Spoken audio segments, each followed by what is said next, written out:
তো আমার ঘুম থেকে ওঠার টাইম হচ্ছে সকাল 6টা, কিন্তু আজকে উঠে পড়েছিলাম ভোর 5টা। কিন্তু তারপরে আবার ছোটো মেয়ে উঠে পড়ায় আবার ওই দেরি হয়ে গেল আধা ঘন্টার মতো। যাই হোক, গত দুদিন আগে আমি এনাদেরকে নিয়েছিলাম নার্সারি থেকে, কিন্তু এখনও রিপোর্টিং করা হয়নি। তার কারণ এনে সঙ্গে সঙ্গে রিপোর্টিং করতে নেই, দুদিন একটু সময় দিতে হয় আবহাওয়ার সঙ্গে ওদের অ্যাডজাস্ট করার জন্য। আর স্পেশালি পদ্ম গাছটা এনেছিলাম, পদ্ম গাছের জন্য আমার জায়গাও রেডি, তবে পুরোভাবে এখনও রেডি হয়নি, এখনও কাজ বাকি আছে ওর মধ্যে।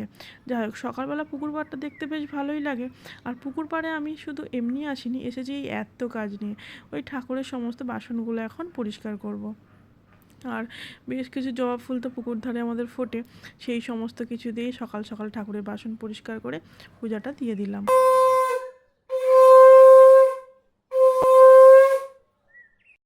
আর এই দিকে তো আমি অনেকটা কাজ আগে থেকে এগিয়েই রাখি, যেমন ওই বিট গাজরের যে জুসটা করি, ওটা কিন্তু বিট গাজরটা আগে থেকে কেটে রাখি। এখন ঝটপট করে এই আমলকি, অ্যাপেল এবং কাঁচা হলুদটা কেটে নিলাম, জুসটা বানাবো। আর কর্তা ঘুম থেকে উঠেই প্রথমেই ব্রাশটা করেই খবর নেবে জুসটা রেডি, তো সেই কারণে জুসটা আগে থেকেই রেডি করেই রেখে দিই। তো এই যে একদম ঝিরিঝিরি করে কেটে রাখি, নইলে না মিক্সার জারগুলো আমি দেখছি, মানে বিট গাজর এগুলো মানে পেস্ট করার পর না অনেক ধার মানে নষ্ট হয়ে যাচ্ছে। তো সেই কারণে যেই সবজি দিই না কেন মিক্সার জারে, আমি একদমই সরু সরু করে কুচিয়েই দিই। তো সেই রকমভাবেই সমস্ত কুচিয়ে নিয়েছি। আর এইদিকে কিছু ডিম বের করে নিচ্ছি, যেহেতু 3-4 দিন ভোর মানে পুরো নিরামিষ চলছিল, তো মেয়েদেরও ডিম সেদ্ধ খাওয়ানো হয়নি, বিশেষ করে আমার রায়কে। তো ওকে প্রত্যেকদিন একটা করে তো ডিম সেদ্ধ দেওয়া প্রয়োজন, কিন্তু নিরামিষ চলছিল বলে খাওয়ানো হয়নি। তো আজকে খেয়ে উঠে ব্রাশ করছে।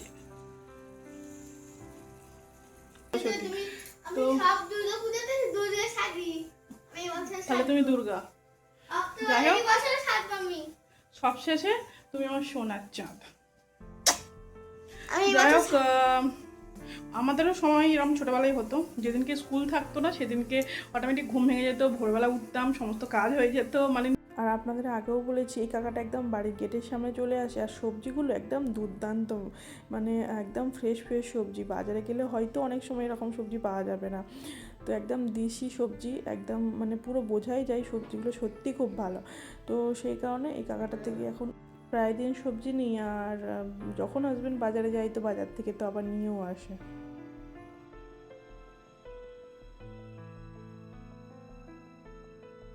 আর এদিকে মেয়েও তো ঘুম থেকে উঠে পড়েছিল তার মাঝখানে, তো মেয়েকে আগে ডিম সেদ্ধটা দিয়ে দিই। আর বললামই যেহেতু 2-3 দিন ডিম সেদ্ধ খাওয়ানো হয়নি, আর ও না ডিমের কুসুমটা একদমই ভালোবাসে না খেতে, তো সেই কারণে একটু বেশি করে এগ হোয়াইটটা দিই।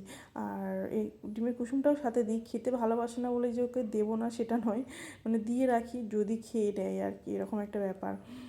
তো তারপর একটু এখানে পেঁয়াজ কুচি করে নিলাম, যেহেতু গতকাল ষষ্ঠী ছিল, তো সারাদিন লুচি টুচি খেয়েছি, এই জন্য আজকে সকালবেলা আর রুটি করছি না, এই একটু পেঁয়াজের পকোড়া ভাজবো। পেঁয়াজ দিয়েছি, বিট গাজর কুচানো দিয়েছি, বেসন, অল্প একটু কর্নফ্লাওয়ার, আর একটু ভাজা মশলা, আর কালো জিরে, আর সাদা তেল, এই কটা উপকরণ দিয়ে আর একটু ভালো করে মেখে নিচ্ছি।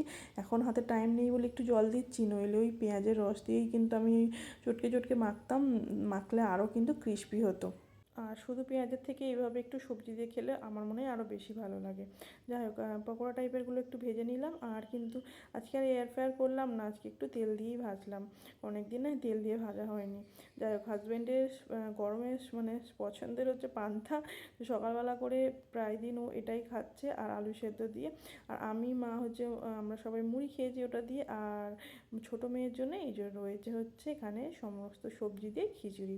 তো এই রইল আজকে সকালের গল্প, মানে সকাল থেকে একদম বেলা 10টা অবধি।